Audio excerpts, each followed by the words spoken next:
This is the Spartan Body and Mind Podcast. I'm your host, Seth Winterhalter, coming to you with another little insight talking about morning routines. Now, before I get into morning routines, I want to encourage you, subscribe if you're watching this on YouTube, subscribe if you're listening to this on podcast, whatever, Apple, Spotify, whatever your podcast vehicle is for you to listen to, and join the Facebook group, free Facebook group to join, the Spartan Body and Mind, and we'd love to see you there and help you in your transformation, physically, mentally, emotionally. Today, I want to just talk about morning routines. I'm hearing a lot on the old Twitters, on the old social medias about the best morning routines. And there are a lot of things that you could choose to do. There are a lot of interesting things, right? I'm hearing about cold plunges. I'm hearing about sauna. I'm hearing about meditation and journaling and all kinds of good things, really good things to consider. But here's where I want to encourage you, a normal person with a normal life, with normal responsibilities.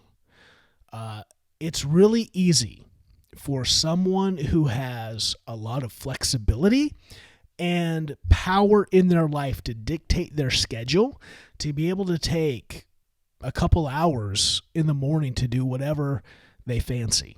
Let me tell you who that doesn't apply to. Most people with a normal job and children, right? And again, if you look at a lot of the people talking about these things, they're people who are not married, they're single, or they're married without children.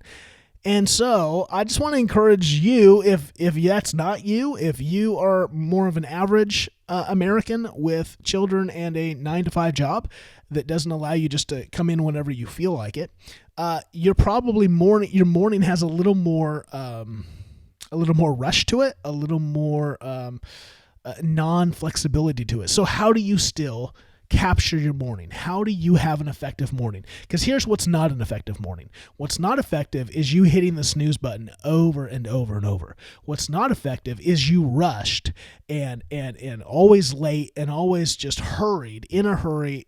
That's just going to breed anxiety. It's going to breed an emotional tension to your life that's not going to produce the fruit I think that you're looking for. So what can we do? Not a cold shower, not the making your bed, not 3 hours of meditation and yoga and journaling. Again, those are all good things. And if you have time for them, I would encourage you to test them and to try them and see if they help you. But here's 3 things that you can do. The 3 things that I think are excellent that everyone can do.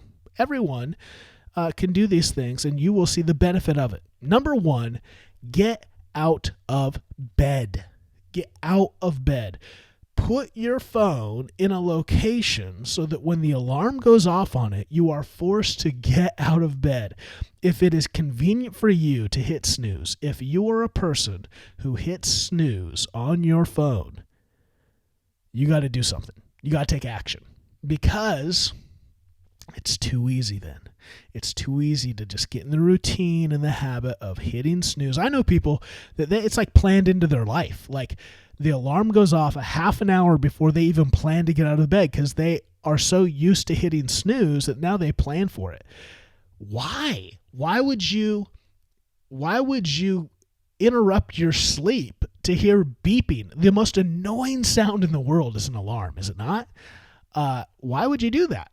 Like, that's just crazy to me. And so train yourself to not be lazy, to not do that. Instead, get up. So that means putting your alarm somewhere, and maybe you need a foghorn alarm to force you, right, to deal with that thing, and put it somewhere where you have to take 5 steps to take care of it.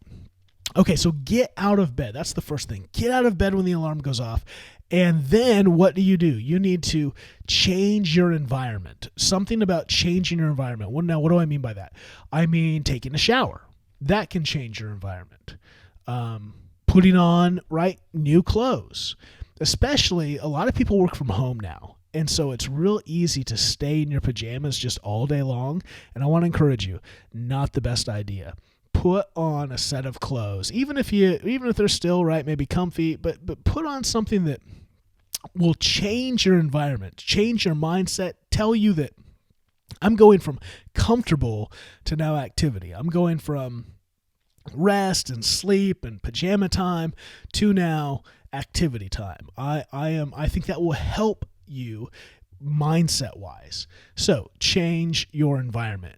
Take a shower, change of clothes, change of space. Get out of your bedroom. Now, here's the thing.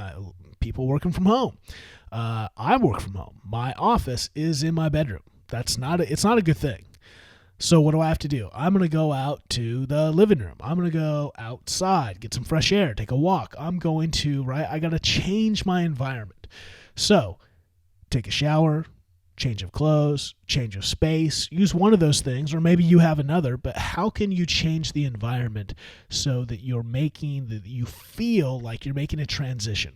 You're getting out of bed. That's the first transition. And now I'm going to change my environment.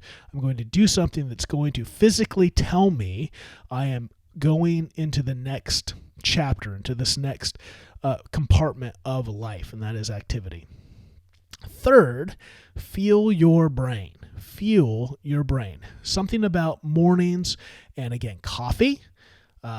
Some people drink coffee because they want the caffeine. Some people just drink coffee. I drink it. I don't really need the caffeine. I'm a pretty wired guy already.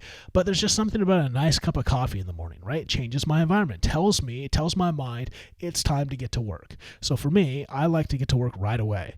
I don't do a lot of hot yoga. I don't do a lot of meditation. I like to jump into work and save some of that for a little later in my day. And so a cup of coffee and boom, let's get to the races.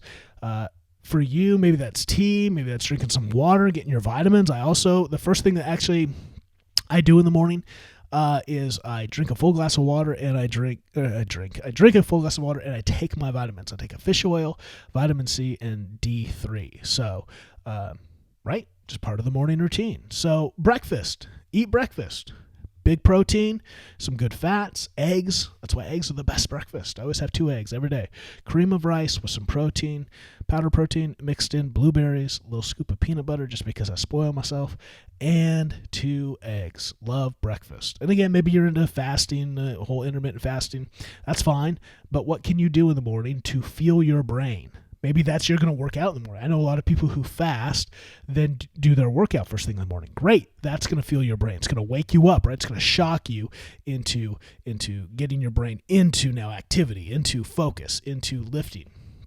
Do something to fuel your brain, whether that's food, whether that's, again, coffee, caffeine, whether that's a walk, go outside, get some sun on your face, unless you live where I do, and now it's gray and foggy every morning. Welcome to my depression. Okay, what are we going to do in the morning? Well, again, you can do a lot of things, but the 3 things everyone can do is, number 1, you can get out of bed. Number 2, you can change your environment, a shower, a change of clothes, a change of space. And then 3, you can fuel your brain. Awaken your brain, specifically with good food. I would recommend everyone eat breakfast. If you are a faster, then that's fine. How can you fuel your brain with, again, some activity or some kind of nourishment? Coffee, water, whatever you're going to do. All right, that's all I have for you today. If you're interested in more, join the Spartan Facebook group, Spartan Body and Mind, or you can learn more about our personal coaching, Total Transformation, a 90-day program to transform the way you look, the way you feel, and the way you think. You can check out more about that at thespartanprogram.com. thespartanprogram.com. Until next time, we'll see you then.